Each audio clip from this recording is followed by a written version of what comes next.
Let's jump right in. Um, I'll be mixing personal stories, and I make no claim that these are universal. I think sometimes the particular, or the personal, gives us insights that we can draw from. This is my hope. I live in the first world, so I make no assumption about what's going on elsewhere. It's just sometimes also, again, seeing what happens somewhere helps us think about more local, regional, or national conditions. I'll- You know, this session was supposed to go right after Erica's presentation on violent flanks. So allow me to just point back to this slide, because there's this very important trend, major trend here, of nonviolent episodes with violent flanks being on the increase. It's something that we ought to be concerned about. And I think I know, at least for our region, North America, parts of Europe, where a framework has been pushed within activist circles that I'd like us to think about and start acting on critically. So, some of my experience. I come from Quebec, and when I was 5 years old, I remember the army being deployed throughout Quebec. It's called the October Crisis, 1970. And that was when the federal government declared what is called the War Measures Act. They apprehended what they called an insurrection in Quebec. French-speaking Quebecers were called the white niggers of America because we were the lowest paid, the lowest status people in our own land back in the 50s, 60s, and because we've been conquered by the English. And there was a movement in this, at that point, the Front de Libération du Québec, which was very much inspired by national liberation struggles around the world. This happened right after a minister was assassinated, kidnapped actually, and later assassinated. So I have some of that experience, and I later met one of the founders of the FLQ, who became a really good friend of mine. Seems throughout my life I've had very close debates and relationships with people who believe in armed struggle. It's just something that happened. I think I share a lot of the same politics sometimes about the need for, fundamental social change and social justice. And Pierre was this intellectual, to start with, who wrote the key book, White Niggers of America, which is a classic describing his growing up poor and becoming aware of an oppression. Of course, the whole thing was infused with the ideas of the time, very much inspired from the Cuban Revolution. Basically, you have an armed vanguard who do these actions, and pretty soon you're taking La Havana and the capital, and you sort of provoke the masses into action. It didn't turn out that way. I think you know that. The whole 60s is fraught with movements like that who thought revolution was just around the corner. They had the quick strategy to do that, and they failed, some of them miserably. When I became a young adult, I got involved in the peace movement, anti-nuclear work. I found, for instance, that Quebec was making napalm. An hour and a half from Montreal, napalm factories were there. I sometimes say that the nonviolent activists, the best ones, aren't the ones who are all peace inside. I was very angry. I was indignant that my own country contributed to the burning of women, children, and men's flesh in Central America, which was facing a war of aggression at the time. From U.S. bombings and aid from Canada and the U.S. to, stop the FMLN in El Salvador, war in Nicaragua, Guatemala facing a genocide. That is all much on my mind, and I started off being angry about that. And in fact, even considered, like I was very young, 18, 19, and I thought, maybe I should bomb this place. I never did it because I found a way. I found groups that were doing civil disobedience, nonviolent direct action. These groups saved me from these types of actions. And I got involved in an organization called Alliance for Nonviolent Action, whose main campaign was to stop Litton Systems, an American company, from building the guidance system of the cruise missile, which we now know under the name of drones. This was very early in the technology. Canada was a testing ground for that, and there was a major campaign to stop the manufacturing of the brain of that out of Rexdale, Ontario, near Toronto. And what happened in 1983 is a bomb was set off. There was this actual, the campaign was going very well. Thousands of people were demonstrating. Hundreds were getting arrested regularly. We took part in an action right after this bombing, claimed by some group that came from Vancouver, actually. We got to meet those people later and expressed how they should have been concerned about the above-ground people, because we got a lot of repression. We got people who went into nervous breakdown, raids were happening. Everyone who did the action after that bomb was beaten up real bad. And some of them real bad, not all of them, but over 200 arrests were made at the plant later.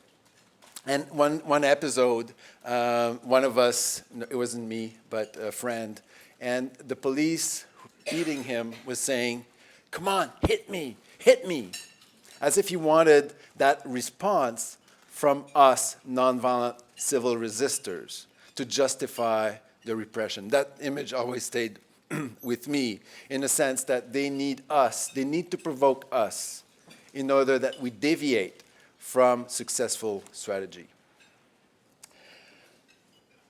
I did many things, but one of them was sort of start off the, yeah, it's me with hair. One of them was to kickstart what was later called the Globalisation movement in Montreal. That's 1996, and we'd staged a citizen's arrest of Henry Kissinger coming to talk in Montreal, citing international law and Canadian law preventing the entry into our country of anyone for whom reasonable doubts could be had that he was complicit or actively involved in crimes against humanity or war crimes. The bombing of Cambodia, of Vietnam, Laos, not to talk about the coup d'etat against Chilean democracy, or the go-ahead given to Suharto to invade East Timor. These were all things that Kissinger was involved with. But that's politics, and we did these actions there, sit-ins, nonviolent raids to do the action, attempt an arrest, if you can imagine, with a citizen's arrest warrant, because our government didn't act on a letter we sent saying, you shouldn't allow this guy. So you get that kind of stuff. And this was really the start of an anti-globalization movement. That's later, yeah. And then in 1998, we staged a very well-known action in our part of the world called Operation Salami, denouncing the MAI, Multilateral Agreement on Investment. I won't go into the technicality, but it's basically a charter of rights for investors that supersede national constitutions and allows investors to basically skirt environmental regulations, impose fines on governments that, if they lose profit opportunities because of regulations and all that. Yeah. So, and we didn't just do direct action. This is a teach-in we did in the street in front of the same place. Later, I think it was a year or two later. So a lot of stuff to conscientize and create a movement of movements, which was also what was called the globalization, alternative globalization movement at the time. And then I hit the wall, or we hit the wall, the nonviolent civil resistors. I went to Seattle in 1999. It was the world premiere of a movie about this other action, Operation Salami. And I was around there early in the morning. I was also around the center. And I was really concerned because I could see there were missing elements, like mandatory training.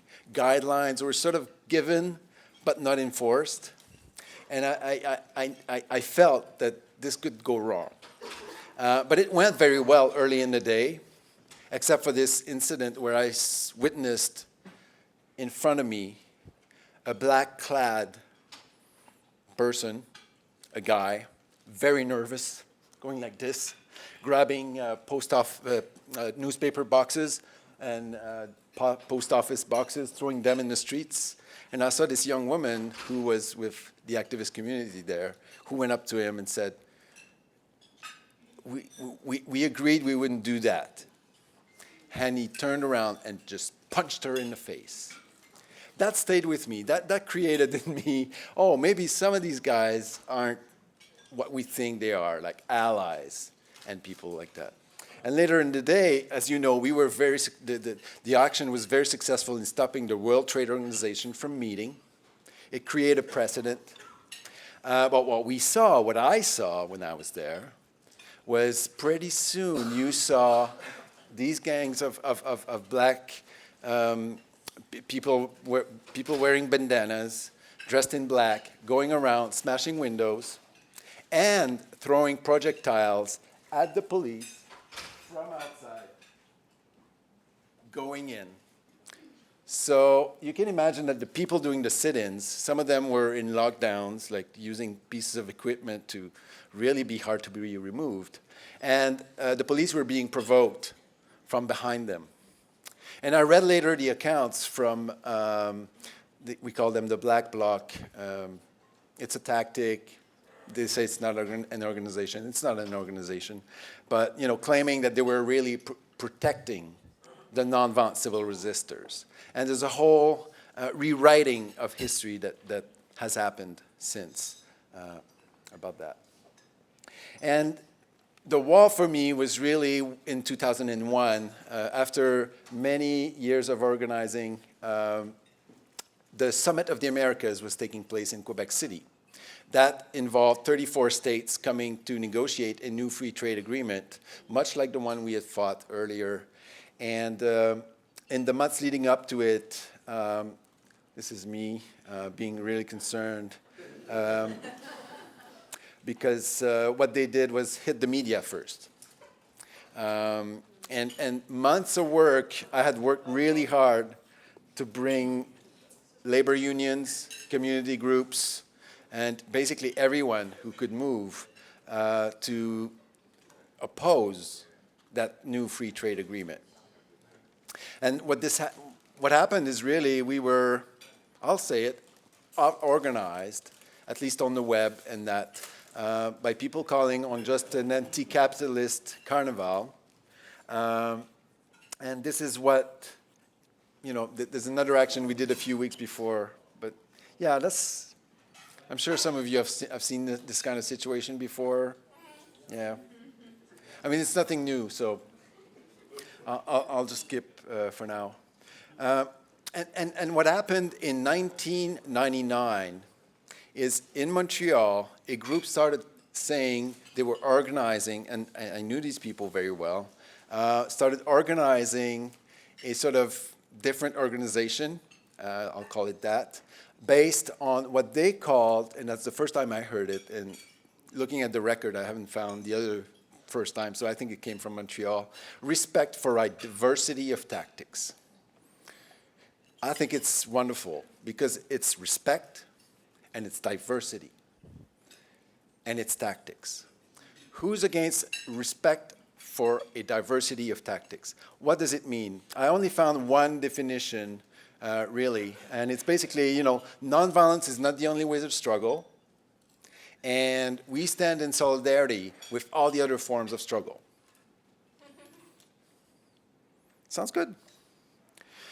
We have a need for unity, so all approaches to social change should work together. our petty tactical differences, we shouldn't even discuss that. Because, we're wasting time discussing tactical differences. We have to unite. Nonviolent and not nonviolent together, we should work. And we shouldn't rule out any tactic out of policy. We have the right to choose any tactic we want.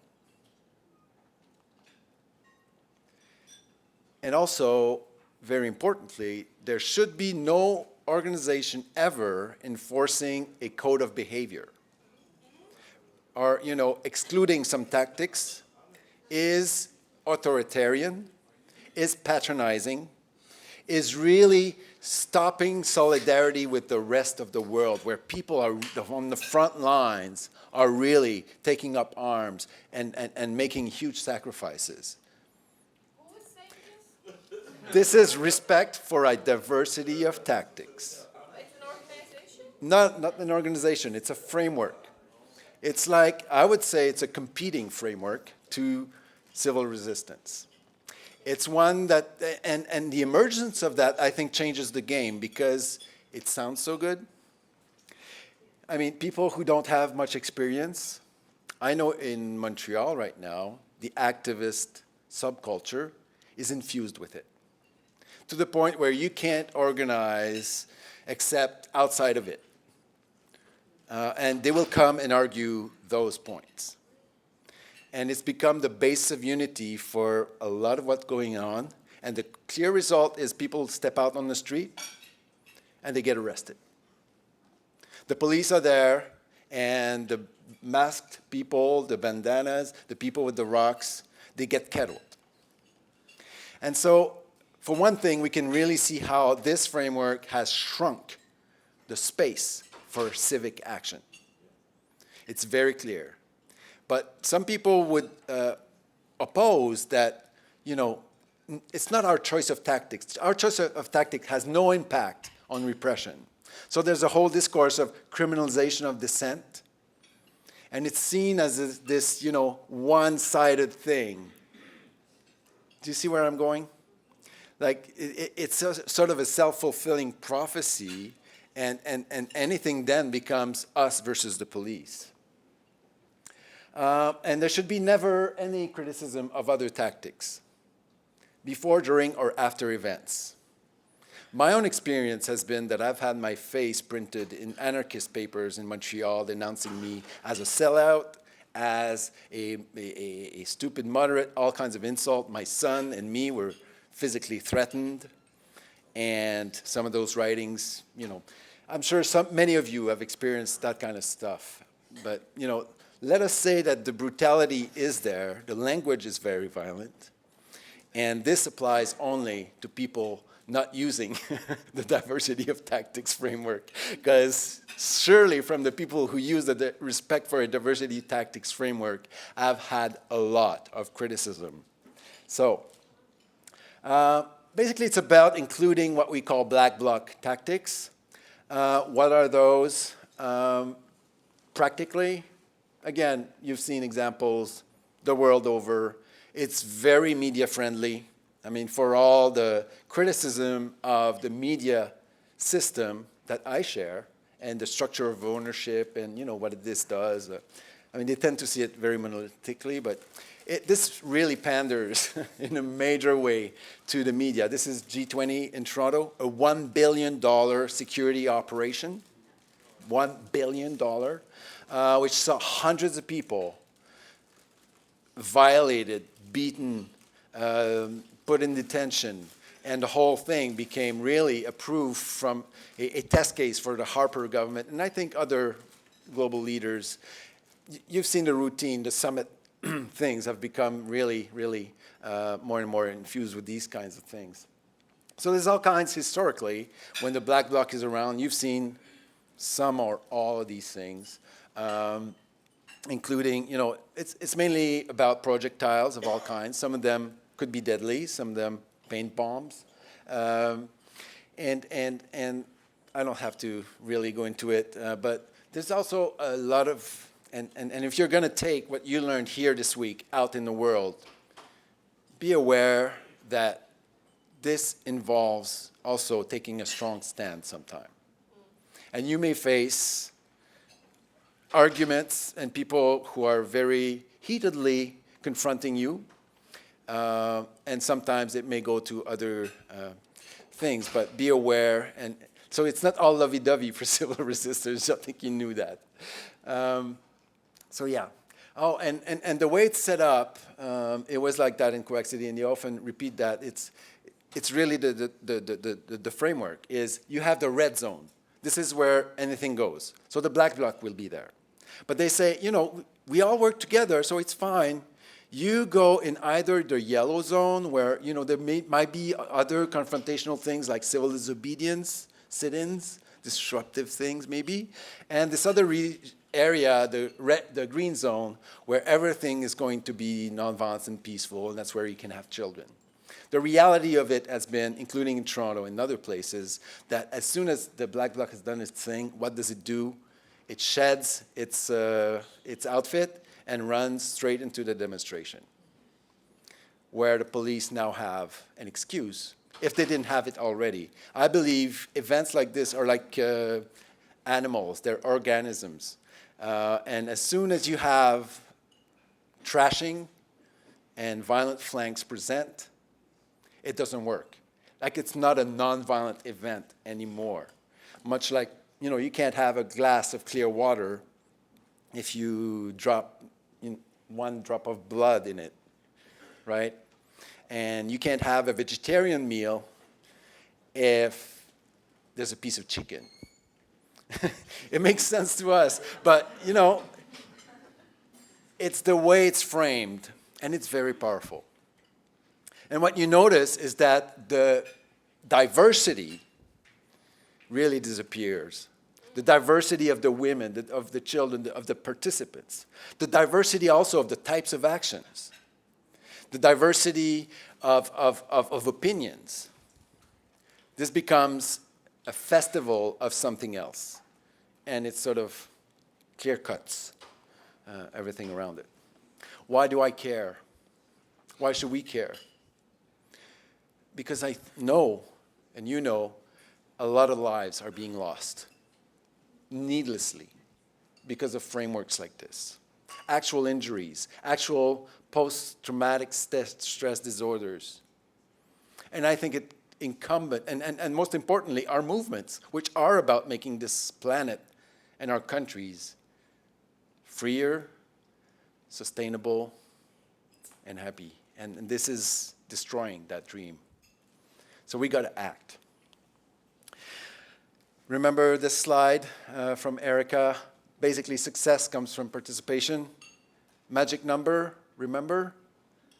3.5%, and we reach about a rate of 100% success. 3% of the whole population of a country getting involved means it's a sure win, according to data. Right? So this is why, you know, it's so important, because we know for a fact that participation shrinks by almost a fifth when you have those. And I'm not having a moral position on this stuff. Like, to me, a broken window, I won't cry over a broken window, but I will cry over a movement that's being repressed needlessly because of a symbolic action like that, and a symbolic action it is. So it's not a moral debate. It's a strategic debate. And I don't think the broken window matters once you have 2.5%, 3% of people. Like we've seen it in Egypt and other places. It doesn't matter when you've really achieved a mass movement. But in places like our countries, in North America, this kind of stuff destroys our potential for support really, very early in the game. Brian Martin's got a paper, he calls it the correspondent inference theory. It's basically people looking at people smashing stuff, get the idea that we're about smashing stuff.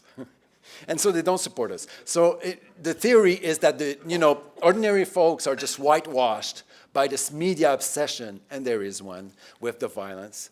But I think they're also smart. And they know that a movement that can't control its violent flank is a movement that does not deserve the representation and the power that we pretend to have. And I also think, most importantly, that they rob us of the capacity for informed consent. If I'm at a demonstration and somebody throws out a rock and starts changing the whole thing, I'm getting involved in something I'm not prepared for. And this happens a lot. And Erica shared with me a story. She's not one to go to the demonstrations ever.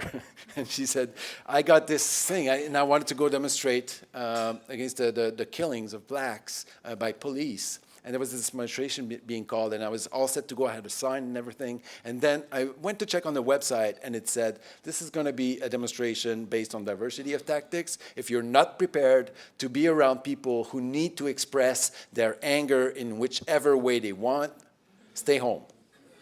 She decided to stay home, and I think she made a wise decision. So remember the 3 keys to strategic success: planning, unity, and discipline. Well, I'd like to offer keys for tactical success. How do you get rid of that?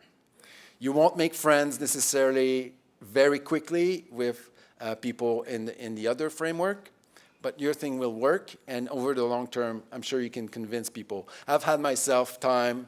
I've gone to really good activists I saw being sucked in that framework, and what I do is I've called now 3 persons like that, and I've offered to take walks. We've talked, and they've totally changed their mind. So it's possible to, do that. What are the 3 steps? Guidelines, training, and peacekeeping. The 3 main things you can do when you're setting out to organize an event. So guidelines, this is a basic set. We're going to have respect for everyone. No physical violence, no verbal abuse, no weapons, no drugs, and no material damage. Not that, let's get out of this nonviolence violence thing. They're very much into it, actually, the debate, nonviolence violence. And I think that's what's great about civil resistance. We step out a bit outside of that. We don't need a philosophical discussion. We concentrate on the fact that, well, material damage when you have a mass demonstration might not be the right thing. Which is not to say that under some circumstances, like the plowshares did, and others, very controlled actions where you take control and responsibility for what you do, these are possible. So guidelines so that we know that we have an action that's going to be powerful, that we don't launch into this massive repression. Training. We're not Little Red Riding Hood. We're going to face police who are very much trained. So I think it's basic human responsibility that we train people and we demand proper training for those who are going to be involved in actions that involve risks. When we know the police are likely to be repressive, when we do nonviolent direct action, you don't make it this, oh, come into the training if you feel like it. I think it has to be mandatory. And so also that you can differentiate role, build esprit de corps and real teams, and because that's the main way, and we've seen it, to stay resilient. Peacekeepers. What's the use of having guidelines and training if you don't have anybody on the ground who are ready to, go and meet somebody with a rock and say, could you please drop that rock? And if that doesn't work, you have a plan B, which involves perhaps a love marshmallow of people, 4 or 5 people who lovingly start hugging that person and put that person away. There are ways and trainings available for that, for marshals and peacekeepers. Because we need also to face, I don't have time for that, but there are cases of actual police being found as provocateurs all over the world, but this is one example from 2007 in Canada, where our police are unionized. So they have to wear the boots, and the agents that were found out wore the exact same boots, and the police had to admit these were infiltrated in the administration, and they were really provocateurs with rocks and the bandana and the whole thing. These are just a couple infiltrators with well-known records of going for years, some of them decades sometimes. These are just two. You could Google them and find whole movies about what they did. So it's not like we can recognize the look, and there are women, and there are queers, and there are, they can do this stuff. So I think myself that the only way to save ourselves from that is the policy of nonviolent action with these three keys: guidelines, training, and peacekeeping. I'll finish quickly with what I like to think of as a proposal for a project that doesn't exist yet. But I'd like to call it the diversity of tactics, the DOT project, so that we organize self-defense. This is the kind of stuff that circulates on the web and among social movements. We know we have a very energetic student movement in Quebec. There are all kinds of resources that circulate and are distributed that really convince our younger people to be involved in rioting, that the rest of us are just liberals who are, preventing real revolution. There are also very powerful, funny, I even find them funny. Like, this guy is great. Submedia TV, you can look it up. There's a lot of riot porn, but it's more than that. Like, it's really Peter Gilderloos and how nonviolence protects the state. Pacifism is pathology. They have their resources, their books, and the whole subculture rotates around that. What I see is that we're not responding. We're just acting like we're ignoring them, and it kills people, and it defeats movement.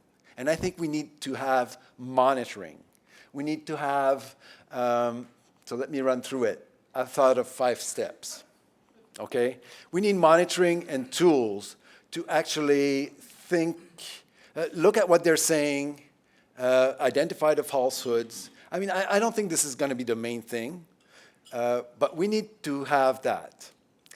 Also, we need to be able to inoculate our movements.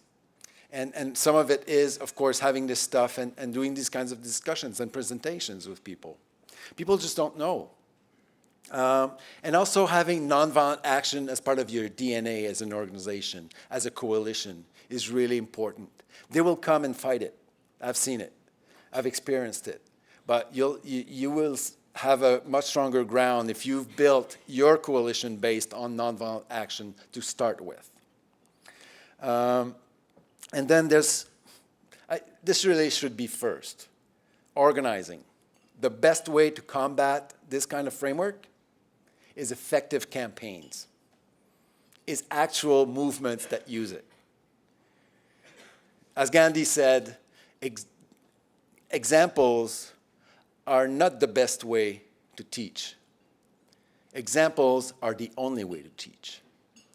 And I believe in that very strongly. We need our movements to be examples, and these examples live forever. We've seen it. When it's done well, we feed something that's totally different. And I think there's a calling for all of us there. Training, training, training. Did we mention training? I mean, throughout the existence of organization, regularly. There's no other way. There's no other way.